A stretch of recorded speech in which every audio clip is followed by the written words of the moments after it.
Алекс жил в огромном оживленном городе, где каждый день не отличался от предыдущего. Бесконечные деловые совещания, дорожные заторы, телефонные звонки и вечная суета медленно высасывали из него все силы. Чтобы сохранить рассудок, он нашел единственный способ восстановиться. Алекс часто отправлялся в ближайшие горы, подальше от людей, где ставил палатку и проводил по несколько дней в полном уединении.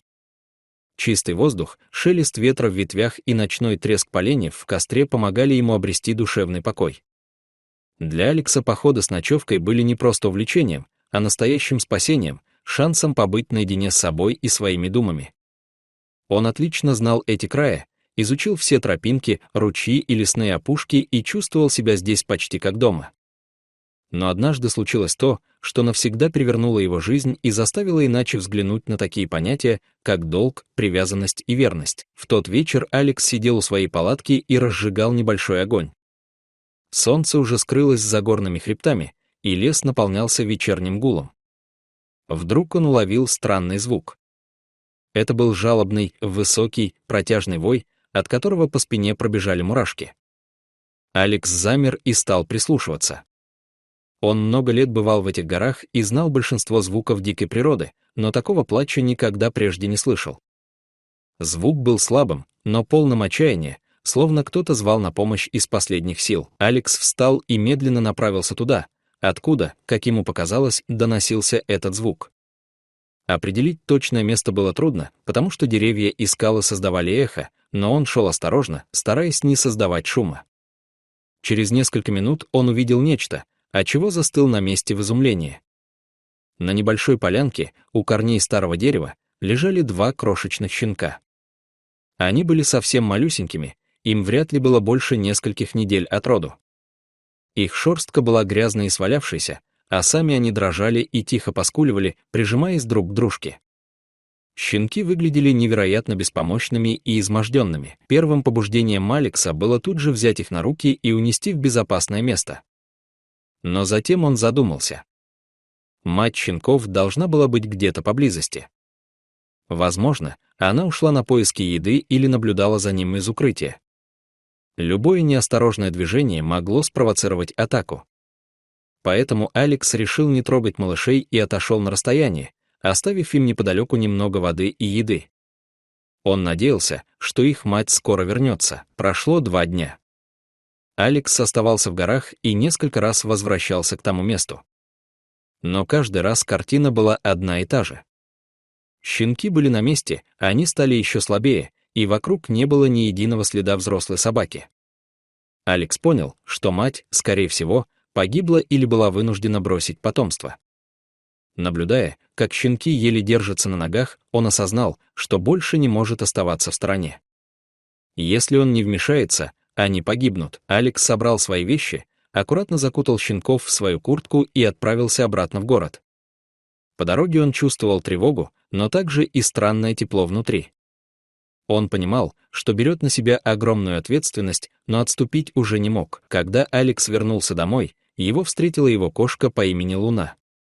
Луна была небольшой, сообразительной и невероятно ласковой кошечкой, которую Алекс подобрал несколько лет назад. Она уже приносила котят и обладала сильным материнским инстинктом. Алекс обожал Луну.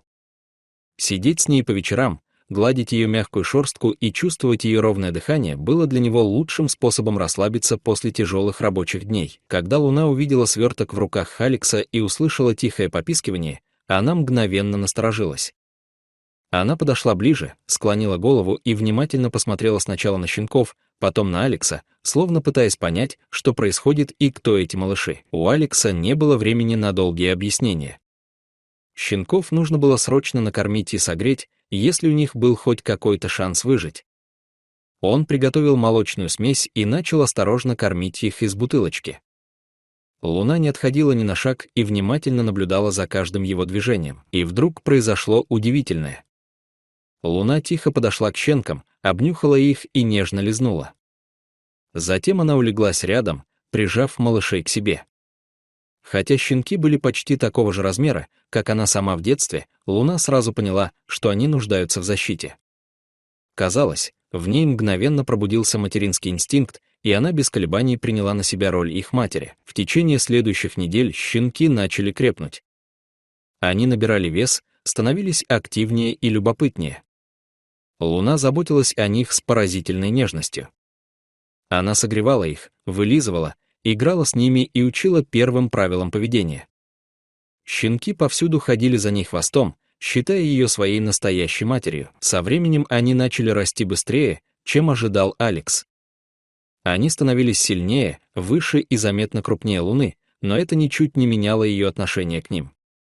Для нее они навсегда оставались ее детьми.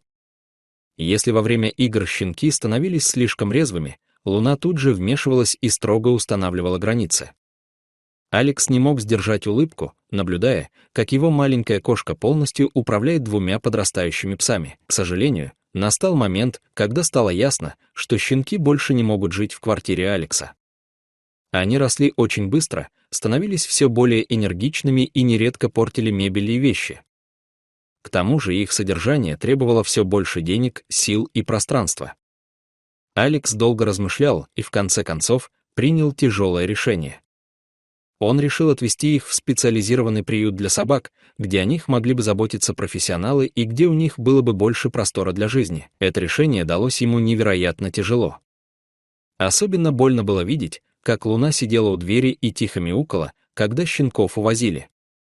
Казалось, она понимала, что происходит, и это разбивало сердце Алекса. К счастью, приют оказался прекрасным местом. Он недавно открыл большой просторный комплекс с вольерами, похожими на естественную среду обитания. Там щенки могли бегать, играть и общаться с сородичами. Алекс долго прощался с ними, гладил их и обещал себе, что сделал правильный выбор. После этого он больше ни разу не возвращался в приют. Память об этой разлуке была для него слишком болезненной. Прошли годы. Луна постарела. Ее движения стали медленнее, а глаза потускнели. Со временем она начала болеть, и ее организм больше не справлялся с недугами. Алекс отвез ее к ветеринару, и тот сказал, что лучше всего будет усыпить кошку, чтобы избавить ее от мучений. Алекс согласился, но перед этим хотел сделать для Луны еще одну вещь. Он хотел подарить ей последний радостный миг. Алекс посадил Луну в переноску и поехал в приют. Он подошел к вольеру, где жили те самые два пса, которых он спас много лет назад. Он сразу узнал их, хотя они стали большими и мощными. Не зная, помнят ли они его, Алекс приблизился. Псы посмотрели на него равнодушно и отвернулись, словно он был всего лишь очередным посетителем. Алекс почувствовал разочарование, но затем он взял на руки Луну и показал ее им. И тут произошло невероятное. Псы мгновенно преобразились, их глаза загорелись, и они подбежали к самой решетке. Они явно узнали ту, кто вырастила и защитила их в детстве. Луна тоже узнала их. Она начала махать хвостом и тихо повизгивать. Она терлась о сетку, а псы пытались сделать то же самое со своей стороны. Это была невероятно трогательная сцена, которая растрогала всех, кто ее видел. Даже сотрудники приюта не могли сдержать слез.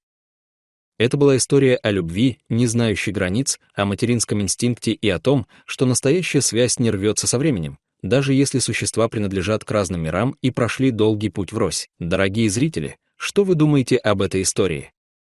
Поделитесь, пожалуйста, в комментариях. А если вам понравилось это видео, поставьте лайк и подпишитесь на наш канал. До новых встреч!